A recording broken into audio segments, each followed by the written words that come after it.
इंदौर की द्वारकापुरी पुलिस को दुष्कर्म के आरोपी को गिरफ्तार करने में सफलता मिली है। पीड़ित महिला ने शिकायत दर्ज कराई थी। उसके सामने रहने वाला व्यक्ति उसे आए दिन बच्चों को मारने के नाम से धमकी देता है और उसके साथ गलत काम करता है। आरोपी कई दिनों से उसके पति के घर पर नहीं होने का फायदा उठाकर उसके साथ इस घिनौने कृत्य को अंजाम दे रहा था, जिससे परेशान महिला ने पुलिस को शिकायत दर्ज कराई थी। 28 सितंबर को एक महिला आई थी थाने पे। उन्होंने बकायदा लिखित आवेदन पे कार्रवाई करने का कहा। उनके घर के पास में एक व्यक्ति रहता था जो आए दिन उन्हें परेशान करता रहता था और उसके पति पत्नी था, बच्चे थे, तो उसके बच्चों को मारने की धमकी के आधार पे उसके साथ में कई बार खोटा काम किया था, उसने गलत काम किया। इस आधार पे एफआईआर 28 सितंबर को हुई थी, लेकिन आरोपी जब से उसको ये पता चल गया था कि महिला ने एफआईआर के आरोपी फरार हो चुका था। पहले उसकी लोकेशन हमें भोपाल की मिली थी।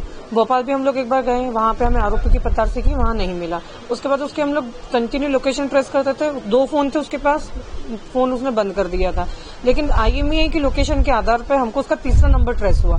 तीसरा नंबर की उसकी लोकेशन महू ट्रेस हुई है। महू में कोदरिया गाँव में उस व्यक्ति की लोकेशन ट्रेस हुई है, जिसमें हमने एडिशनल एसपी सर महू की भी मदद ली, वहां की साइबर की मदद से, वहां की खुफिया की मदद से आरोपी को हम पकड़ के लेकर आए 27 दिसंबर को। पहले घर पे आना जाना था उसका, क्योंकि पड़ोसी था तो घर पे नॉर्मल आना जाना था। फिर जब उसे पता था कि इसका हस्बैंड कहीं बाहर चला जाता है काम से, उस वक्त उसके साथ में आकर उसके बच्चों को परेशान करना या फिर बच्चों को मारने की धमकी देना, जिससे आधार पर महिला डर चुकी थी, तो इसलिए डर की वजह से वो अपने घर में अपने परिवार को, पति को, उस बारे में नहीं बता पाई। उसका केटरिंग का काम था, आरोपी का केटरिंग का काम करता था वो। पहले इस थाने पे या किसी दिगर थाने पे उसका कोई अपराध नहीं है। इंदौर की राजेंद्र नगर थाना पुलिस ने ब्राउन शुगर की तस्करी करने वाले 2 आरोपियों को गिरफ्तार किया है। पकड़े गए आरोपियों के पास से पुलिस ने 78 ग्राम ब्राउन शुगर बरामद की है, जिसकी कीमत करीब 1.5 लाख रुपए बताई जा रही है। फिलहाल पुलिस पकड़े गए आरोपियों से पूछताछ में जुटी है। अभी मुखबिर की सूचना प्राप्त हुई थी कि 2 लोग हैं और वो दोनों ब्राउन शुगर की तस्करी कर रहे हैं। इस पर मुखबिर की सूचना की तस्दीक है तो जो है थाने के बल का जो टीम थी वो रवाना हुई थी। दोनों आरोपियों को जब पूछताछ करी तो उनसे 78 ग्राम ब्राउन शुगर की मिली, जो मार्केट में करीब 1.5 लाख रुपए की है। दोनों आरोपियों को गिरफ्तार किया। पुलिस रिमांड में उनसे बातचीत की गई है। इसके आने वाले सोर्सेस के बारे में पता किया जाएगा और उसकी अगली कार्रवाई की जाएगी। ये आरोपी शहजाद और गौतम है। गौतम के पूर्व रिकॉर्ड है, ये इस तरह के नशा करता है, इस तरह के रिकॉर्ड्स हैं और शहजाद पे भी कुछ अन्य मामलों के रिकॉर्ड्स हैं। ये बेचने के लिए थे या खुद भी नशे के आदी? ये खुद भी नशे के आदी है, बाकी ये इसको टोकन के रूप में बेचते थे और छोटे छोटे पेमेंट से अपना काम भी चलाते थे और बाकी जो लेना है लाना है वो भी करते थे। अब ये जहां से लाए हैं सोर्स की तलाश की जा रही है। इंदौर में बेरोजगार युवाओं की मजबूरी का फायदा उठाने वाला एक और कंसल्टेंसी संचालक की करतूत सामने आई है, जहां तुकोगंज पुलिस ने एक कंसल्टेंसी संचालक के खिलाफ धोखाधड़ी का मामला दर्ज किया है। रिपोर्ट की गई थी कि इंद्रप्रस्थ टावर पर एक फर्स्ट स्टेप कंसल्टेंसी का ऑफिस था, जिसका मोबाइल नंबर इसको मिला था। इसने उस मोबाइल नंबर पे संपर्क किया तो वहाँ ऑफिस में इसको बुलाया, रिसेप्शनिस्ट से इसकी बात हुई और जॉब के नाम पे इससे उस टाइम 500 रुपये का रजिस्ट्रेशन कराया गया और बाद में इससे लगभग 5000 रुपये और जमा कराए गए। उसके बाद वो लोग ऑफिस खाली करके चले गए और इस प्रकार योगेश के साथ धोखाधड़ी की गई थी। उसके ऊपर से 420 का प्रकरण दर्ज किया गया। कौन है ये? अभी पता कर रहे हैं, उसमें केवल उसके पास नंबर है और रिसेप्शनिस्ट का नाम। आगामी त्योहारों व 31 के मद्देनजर पुलिस ने मोर्चा संभाला है। देवास जिले की औद्योगिक पुलिस ने शहर के रसलपुर बाईपास पर चेकिंग अभियान चलाया। शहर के कई चौराहों पर चेकिंग अभियान चलाकर वाहनों की चेकिंग की जा रही है। चेकिंग के दौरान संबंधित दस्तावेज नहीं मिलने पर करीब 25 लोगों के चालान बनाए। एएसआई राजेश पटेल समेत भारी पुलिस बल मौजूद रहा। ओबीसी महासभा के कार्यकारी प्रदेश अध्यक्ष सीबी पटेल से अभद्रता के खिलाफ प्रदेश भर में आक्रोश। ओबीसी महासभा ने गुरुवार को पुलिस अधीक्षक मंडला के द्वारा दिया ज्ञापन के माध्यम से सीबी पटेल को प्रताड़ित करने और अभद्रता करने वाले पुलिसकर्मियों पर कार्रवाई करने की मांग। कार्रवाई नहीं होने पर उग्र आंदोलन करने की दी चेतावनी। जो ज्ञापन सौंपा गया है, इसमें ओएसएस के माध्यम से कुर्मी समाज की ओर से ज्ञापन सौंपा गया है, जिसमें विगत दिवस 27 तारीख की रात्रि में जो बिनेका बाईपास में जो एक्सीडेंट हुआ, जिसमें 2 लोगों की मृत्यु हुई। जब कहीं एक्सीडेंट होता है तो बहुत सारे लोग देख के रुकते हैं उस घटना स्थल पर, जहां पर हमारे ओएसएस के जो प्रदेश कार्यवाहक अध्यक्ष हैं सीबी पटेल जी भी उस भीड़ में थे। उन्होंने लोगों को जो गुस्सा जो था लोगों के मन में, वो उनको समझाइश देने के लिए वहाँ गए हुए थे। उनको दबाव देकर जो काम प्रशासन को करना चाहिए, पुलिस को करना चाहिए, प्रशासन को करना चाहिए कि एक्सीडेंट कैसे कम हो, वो अपनी गलतियों को छुपाने के लिए उन्होंने हमारे ओएसएस के प्रदेश कार्यवाहक अध्यक्ष के ऊपर मामला बनाकर सारे लोगों को दबाने का जो प्रयास किया गया है। और हमारा जो संगठन है इस जिले के एसटी, एससी, ओबीसी आज सब एक हो चुका है और सभी जब तक गलत तरीके से जो मामला उनके ऊपर बनाया गया है, गलत तरीके से जो पुलिस वाले, जो आरक्षक उनके खिलाफ उनको मारपीट किए हैं, उनको जो दोषी हैं उनके खिलाफ कार्रवाई नहीं होगी तो निश्चित सारे संगठन मिलके प्रशासन के खिलाफ उग्र आंदोलन करेंगे, जिसकी जिम्मेदारी प्रशासन की होगी। इंदौर जिले की महू में मुखबधिर नाबालिग लड़की से दुष्कर्म, तबीयत खराब, आशा कार्यकर्ता ने 5 माह का गर्भ होने की पुष्टि की। किशनगंज थाने में लड़की के बयान दर्ज होने पर 3 दबंगों को पकड़ने का भगोड़ा पहुंची पुलिस। भीमसेना के कार्यकर्ता व बलाई समाज के राष्ट्रीय अध्यक्ष मनोज परमार किशनगंज थाने पहुंचे। आरोपियों की जल्द से जल्द गिरफ्तार करने के साथ ही कार्रवाई की मांग की। एफआईआर दर्ज करवाना किस संबंध में है? भगोरा में रहने वाली हमारी दलित समाज की नाबालिग बालिका 14 वर्ष की बच्ची है, जो मानसिक रूप से कमज़ोर है, मुखबधिर है। माताजी भी मुखबधिर है उनकी, और उनके पिताजी का देहांत हो गया। ऐसी अबला जो है कमज़ोर मानसिकता वाली बच्ची के साथ कई महीनों से वहाँ के गांव के दबंग लोगों द्वारा रेप किया जा रहा था, बलात्कार किया जा रहा था, और चौथे महीने का गर्भ भी ठहर गया उस बच्ची को। चौथा महीना यह चल रहा है। जब कल उस बच्ची की तबीयत खराब हुई, उसने उल्टी करी, तो परिजनों को मालूम पड़ा कि ऐसा कुछ संदेहास्पद हुआ कि इसकी तबीयत खराब है। उसको अस्पताल ले गए और जब जानकारी निकाली तो उसको जो है 4 माह का गर्भ निकला। तो उस बच्ची को लेकर आज जो है हम यहाँ किशनगंज थाने में आए हैं एफआईआर दर्ज कराने। 4-5 लोग थे जो रेप करने वाले हैं। वो कहाँ के रहने वाले हो? ये भगोरा के ही रहने वाले हैं और बच्ची भी भगोरा की है। उम्र कितनी है उसकी? उम्र 14 वर्ष है। इनमें कोई आरोपियों की शिनाख्त या कुछ? आरोपियों को पकड़ने के लिए पुलिस दल गया हुआ है और शिनाख्त भी बच्ची ही करेगी। यहाँ पर अभी पुलिस प्रशासन पूरा सक्रिय है और पूरी मदद भी कर रहा है पुलिस प्रशासन।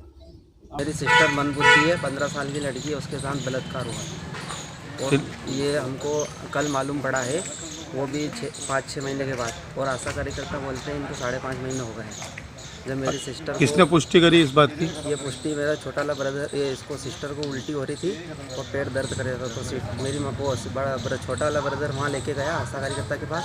उन्होंने चेक किया, उन्होंने बोला कि इनको ऐसी कहानी आगे आगे बाकायदा रिपोर्ट डाल सकते हैं। तो आप आशा कार्यकर्ता आप पे किस लोगों को शक है?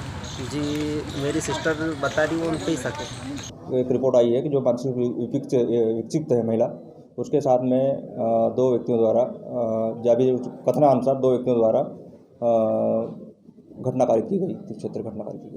फिलहाल सर आरोपी गिरफ्तारी हुई है? आरोपी गिरफ्तारी के लिए टीम रवाना हो चुकी है और जल्द ही आरोपी की गिरफ्तारी हो जाएगी। तो लड़की की उम्र क्या है और कौन से गांव की घटना है? ग्राम भगोरा, उम्र करीब बच्ची की हैं 15 वर्ष के लगभग है। वो प्रेग्नेंट भी है क्या?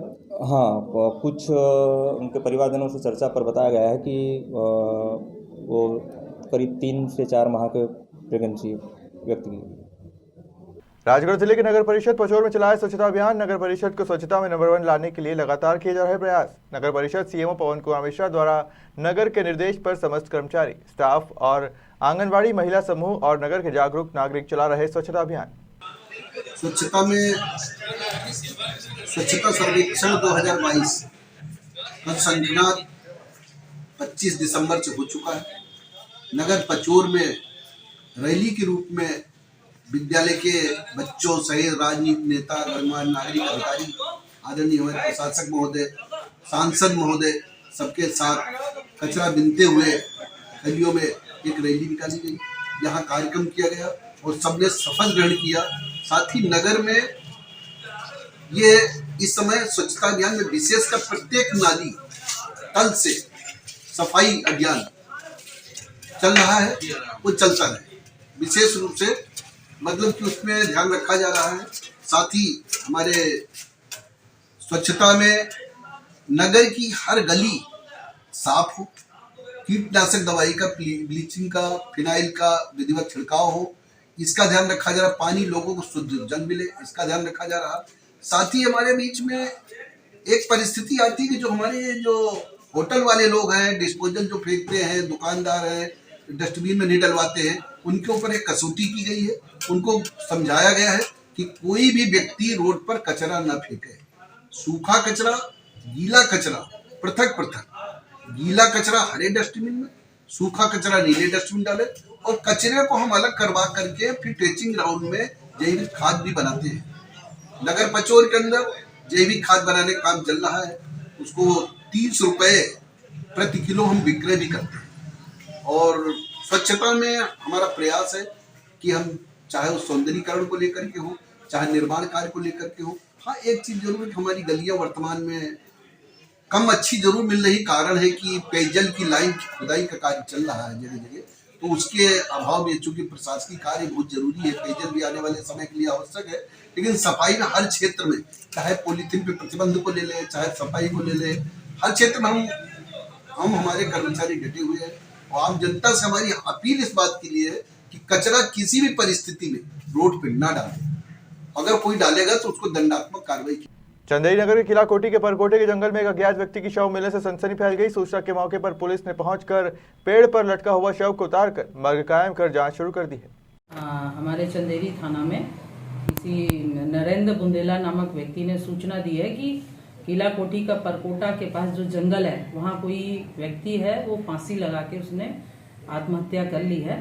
तो ये इसी सूचना पे हमारे थाने में, चंदेरी थाने में मर्ग क्रमांक 95/21 कायम कर विवेचना में लिया गया है। अभी व्यक्ति अज्ञात है, उसकी शिनाख्ती नहीं हो पाई है, और इसके लिए हमने FSL गुना को भी मैसेज कर दिया है, और पहचान के लिए हमने DNA के लिए भी रिजर्व करवा दिया है। ये कार्रवाई है, जांच में जारी है, जैसे तथ्य आएंगे आपको बताएगा। भिंड जिले के गोरमी में समाज सेवी पत्रकार आमजनों ने जिला प्रशासन शासन को ज्ञापन देकर आवारा मवेशियों के लिए संरक्षण की मांग की है। साथ ही ये चेतावनी भी दी है कि अगर आवारा मवेशियों के लिए गौशालाएं नहीं खोली गई तो आमजन सड़कों पर उतरकर तहसील कार्यालय पर अनिश्चितकालीन धरना प्रदर्शन करेंगे। और प्रबंधन के संबंध में ये ज्ञापन दिया गया। क्या वजह है सर आपकी गोरमी तहसील के अंदर 5 गौशाला होने के बावजूद भी गायों की इतनी दुर्दशा हो रही है, उनका रखरखाव नहीं किया जा रहा? चलो मैं गौशालाओं से संपर्क करके इनकी व्यवस्था करवा। क्या मान के चलें का ये जल्दी से इनकी कोई व्यवस्था होगी? बिल्कुल व्यवस्था होगी। धन्यवाद। जो गायों के साथ अन्याय हो रहा है उसको लेकर दिया है। बड़े दुख की बात है कि हमारे तहसील गोरमी के अंदर 5 गौशाला होने के बावजूद भी गायों की इतनी, गौ माता की इतनी बुरी दुर्दशा है कि वो ठंड से बाजार में खड़ी है, ठंड से उसके बच्चे मर रहे हैं, वो मर रही है। दूसरा, एक्सीडेंट होता है तो एक्सीडेंट से आदमी भी मर रहा है, गाय भी मर रही हैं। तीसरा नंबर, किसान इतना परेशान है कि गाय उनके खेत में जाती हैं और खेत का खेत चर जाती हैं। कितना गंभीर मामला है कि आज हम गऊ को जिसको माता मानते हैं और हम उसकी रखरखाव की व्यवस्था नहीं कर पा रहे हैं, जबकि सरकार का कहना है कि हमने 5 गौशाला बनवा दिए हैं और हम गायों के लिए फंड देते हैं। कौन खा रहा है इस फंड को? कहाँ जा रहा है? आखिर गायों का रखरखाव उसमें क्यों नहीं किया जा रहा है? आप जाके गौशालाएं, आप सब पत्रकार जाएं, गौशालाओं को चेक करें, आपको वहाँ गाय नहीं मिलेगी, खाली मिलेंगे, उनके ट्रैक्टर और ट्रॉलियाँ रखी मिलेंगी। तो मेरा ये शासन प्रशासन से हम लोग मांग करते हैं, हम सभी समाज के लोग हैं, सब समाज सेवक हैं और पत्रकार भी हैं इसमें। हम शासन से मांग करते हैं कि गायों की तत्काल व्यवस्था की जाए। नहीं की गई तो इसी गोरमी तहसील के अंदर हम सब बैठ के धरना प्रदर्शन करेंगे। कालीचरण महाराज खजुराहो से गिरफ्तार, गाड़ी में ले जाते एक्सक्लूसिव वीडियो आया सामने। राष्ट्रपिता महात्मा गांधी पर की थी अमर्यादित टिप्पणी। कालीचरण को रायपुर थाने के ले जाकर कार्रवाई की जा रही है। इंदौर कांग्रेस ने 30,000 का इनाम किया था घोषित।